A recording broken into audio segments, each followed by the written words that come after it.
Il était une fois une femme qui voulait un enfant. Comme elle vivait à une époque magique, elle alla trouver une fée et lui demanda si son vœu pouvait être exaucé. « Mais oui, répondit la fée, voici un épi d'orge, plante-le dans un pot de fleurs. »« Merci, dit la femme.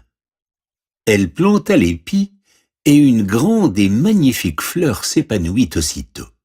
« Quelle belle fleur, dit la femme, et elle embrassa les pétales.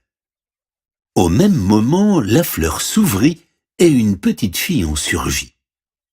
Elle était à peine plus haute qu'un pouce, et la femme lui donna le nom de Poussette.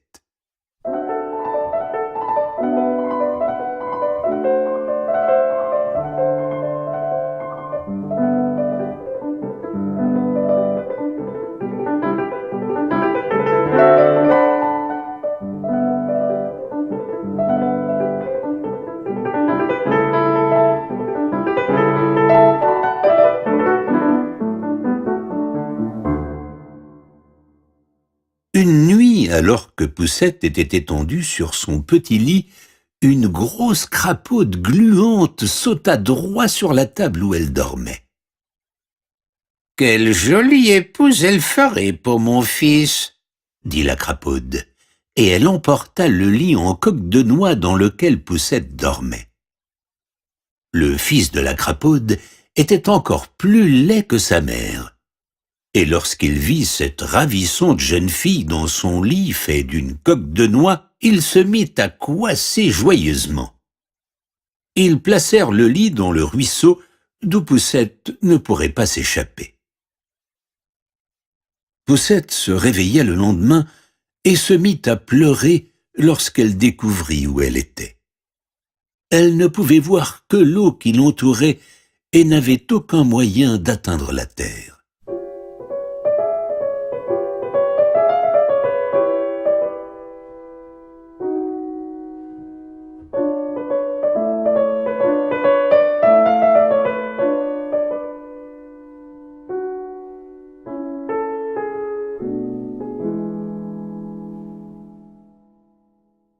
La crapaude vint vers elle, accompagnée de son vilain fils. « Voici mon fils, il sera ton mari, » couassa la crapaude. Poussette cria, car elle ne pouvait même pas imaginer avoir ce hideux crapaud comme mari. Les petits poissons avaient vu la crapaude et entendu ses paroles. Ils sortirent la tête de l'eau pour voir la petite jeune fille.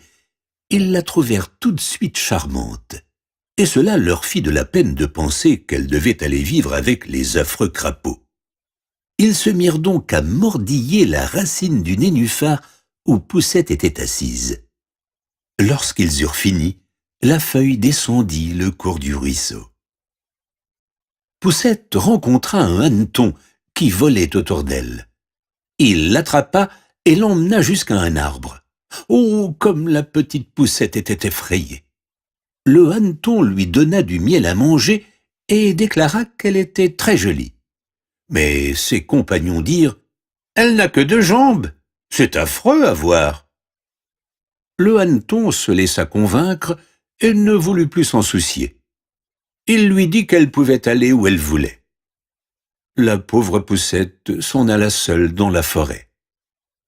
Elle chercha un abri et découvrit la porte de la souris des champs.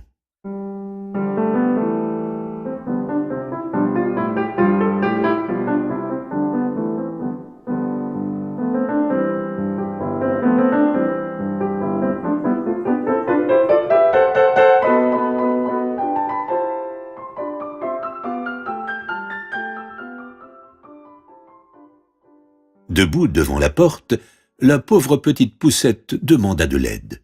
« Pauvre petite créature, » dit la souris des champs qui était vraiment une bonne souris. « Entre chez moi où il fait chaud et dîne avec moi. Mon voisin me rend visite 1 fois par semaine. Il est très riche.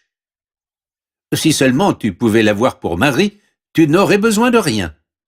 Mais il est aveugle, alors il faudra que tu lui racontes de belles histoires pour le distraire. » Poussette n'était pas du tout intéressée par le voisin, car c'était une taupe. Mais Monsieur la taupe tomba amoureux d'elle. Il invita Poussette et la souris des champs à lui rendre visite. Monsieur la taupe avait creusé un long tunnel qui conduisait de la demeure de la souris à son logis. Il leur dit de ne pas s'inquiéter si elles voyaient un oiseau mort sur leur passage. Lorsque Poussette vit l'oiseau, elle se sentit très triste. Elle se baissa et embrassa les paupières closes. Cette nuit-là, Poussette sortit de son lit et tressa une belle couverture de paille.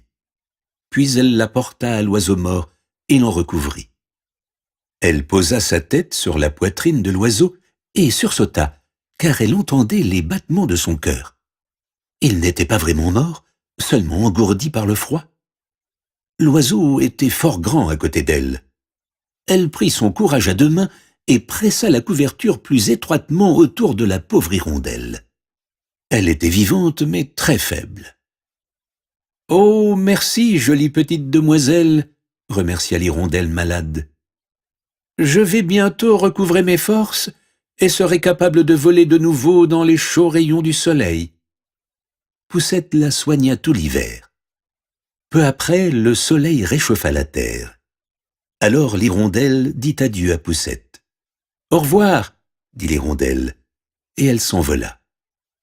« Tu es sur le point de te marier, Poussette !» dit la souris des champs. « Mon voisin a demandé ta main. » Poussette répondit qu'elle ne voulait pas se marier avec Monsieur la taupe. « Sottise !» s'exclama la souris des champs. Le jour du mariage fut donc décidé, et la pauvre enfant était vraiment triste. « Adieu, splendide soleil !» soupira-t-elle. «